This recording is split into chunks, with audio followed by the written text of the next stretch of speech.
उस ज्ञापन को विधिवत रूप से हमारी लेटर पैड पर लिख करके और हम मुख्यमंत्री जी को पहुंचाने का काम करेंगे।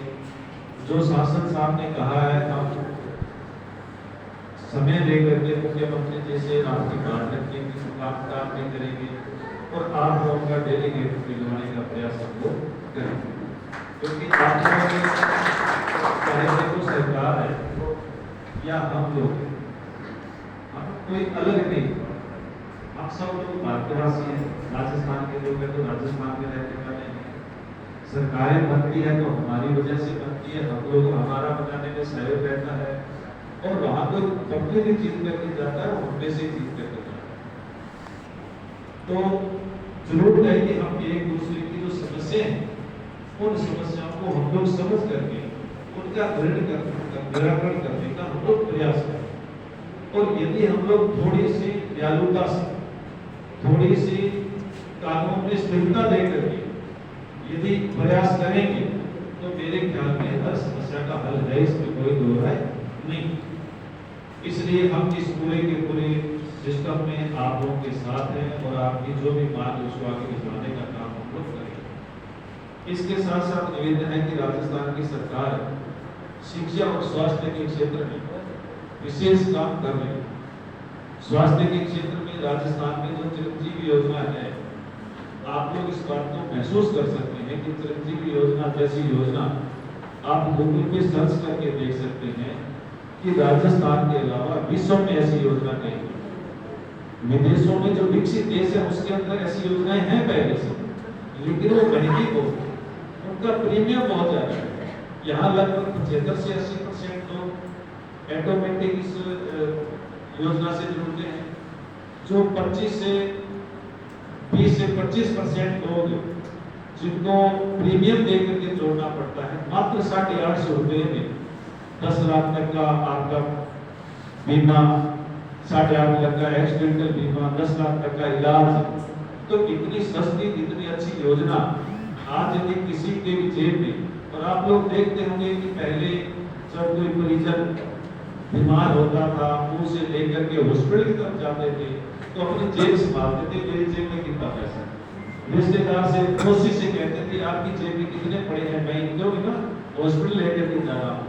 आज आपकी जेब में 1 रुपया भी नहीं है तो भी आप अपने किसी भी परिजन को अच्छे से अच्छे हॉस्पिटल इसके साथ साथ शिक्षा के क्षेत्र के अंदर भी नवाचार करने का काम राजस्थान की सरकार ने किया है, इसमें कोई दो राय नहीं है। और राजस्थान सरकार का ध्यान है कि हम लोग शिक्षा और स्वास्थ्य के क्षेत्र में कैसे काम करें। जैसा कि मेरे से पूर्व वक्ता ने कहा कि स्वास्थ्य के बाद, जीने के बाद यदि दूसरी कोई चीज की जरूरत है तो वो शिक्षा, इसमें कोई दो राय नहीं। पहला सुख निरोगी काया और स्वस्थ शरीर में ही स्वस्थ दिमाग बनता है। यदि शरीर स्वस्थ है, दिमागी रूप से वो आदमी स्वस्थ है, तो उसके बाद उसकी दूसरी जो प्रायोरिटी रहेगी वो शिक्षा रहती है कि मेरा बच्चा स्वास्थ्य की दृष्टि से ठीक है तो उसके बाद ये पढ़ाई करे, अच्छे से अच्छे स्कूल में पढ़े, अच्छी से अच्छी पढ़ाई करे। और पढ़ाई का कोई शॉर्टकट भी नहीं, पढ़ाई का, शिक्षा का कोई शॉर्टकट भी नहीं है। कोई ये नहीं कह सकता कि मैं पढ़ाई नहीं करके मैं सीधे रास्ते जाकर के कोई डिग्रियां ले लूंगा या ये IAS IPS बन जाऊंगा, RS RPS बन जाऊंगा, डॉक्टर इंजीनियर बन जाऊंगा, ऐसा कुछ भी नहीं है। शिक्षा का कोई शॉर्टकट भी नहीं है। तो इसलिए हम लोग शिक्षा के क्षेत्र में राजस्थान की सरकार बहुत बेहतरीन जो काम कर रही है। जरूरत है उन योजनाओं का प्रचार प्रसार करने की, जरूरत है उन योजनाओं के साथ जुड़ने की। जो स्वास्थ्य की जो अभी आप लोगों ने देखा, लगभग हफ्ता भर पहले मुख्यमंत्री जी खुद जयपुर के अंदर इंदिरा रसोई में खाना खाने गए। तो जब खाना खा रहे थे तो उनकी पड़ोस वाली मेज पर जो एक पहले से व्यक्ति खाना खा रहा था, उससे पूछा कि आप चिरंजीवी योजना से जुड़े? तो उसने कहा कि मैं चिरंजीवी योजना से नहीं जुड़ा हूँ। तो अधिकारियों से कहकर के उसे चिरंजीवी योजना से जुड़वाने का काम किया। ये बात क्यों कह रहा हूँ? क्योंकि हम लोग गांव में जाते हैं, जब ये बात कब याद आती है, जब किसी घर पर भारी विपत्ति आती है, कोई दुर्घटना होती है, तब ये बात आती है कि यदि इस योजना से मैं जुड़ा होगा तो ये लाभ आज मुझे मिल जाता। पहले याद नहीं है, सब रूटीन में हमारा काम चल रहा है, कोई बात चल रहा है तो ज्यादा योजनाओं की जरूरत महसूस नहीं होती। लेकिन जब उस घर पर बड़ी विपत्ति आती है किसी तरह की, उस विपत्ति में यानी ये पता चलता है कि अब यदि ये इस योजना से जुड़ा होता तो इतना लाभ मिल जाता। तो ऐसी योजनाओं से जुड़ने की हर एक व्यक्ति को जुड़ने की है। और आज राजस्थान में जो फ्लैगशिप योजनाएं, इतनी फ्लैगशिप योजनाएं राजस्थान सरकार ने जन कल्याणकारी योजनाएं दी है, राजस्थान का कोई भी व्यक्ति ऐसा नहीं है जो उस योजना का किसी भी किसी तरीके से लाभ नहीं ले रहा। भले हम बिजली बिलों में 50 यूनिट से कम चलाते हैं तो बिल्कुल शून्य का बिल आ रहा है, वो फायदा ले रहे हैं। 50 से ज्यादा यूनिट चलाते हैं तो 3 रुपए प्रति यूनिट की दर से जो अनुदान मिल रहा है उसका, उससे ज्यादा चलाते हैं तो 2 रुपए प्रति यूनिट की जो अनुदान मिलता है उसका। यदि कोई खेती का काम करता है, यदि पशु पालने का काम करता है तो 5 रुपए प्रति लीटर के हिसाब से दूध के अंदर अनुदान मिलता है उसका।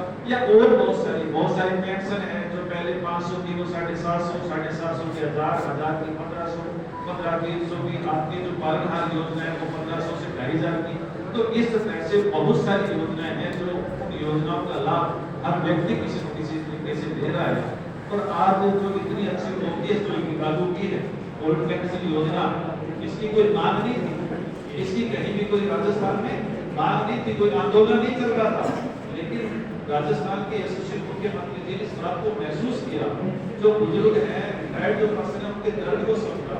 और आप लोगों को पता है कि हमें देखते हैं कि जब कोई रिटायरमेंट होता है तो उसके पोते भी, बेटे भी बड़ा लाड प्यार करते हैं। दादाजी ऐसे करते हैं, ये 2 बीघा जमीन खरीद लेते हैं, दादाजी ऐसे करते हैं, दुकान खरीद लेते हैं, ये बड़ी बिल्डिंग बना लेते हैं, यहाँ एक कॉम्प्लेक्स बना लेते हैं। और जब वो पैसा खर्च हो जाता है उसके बाद दादाजी को कोई पूछने वाला नहीं।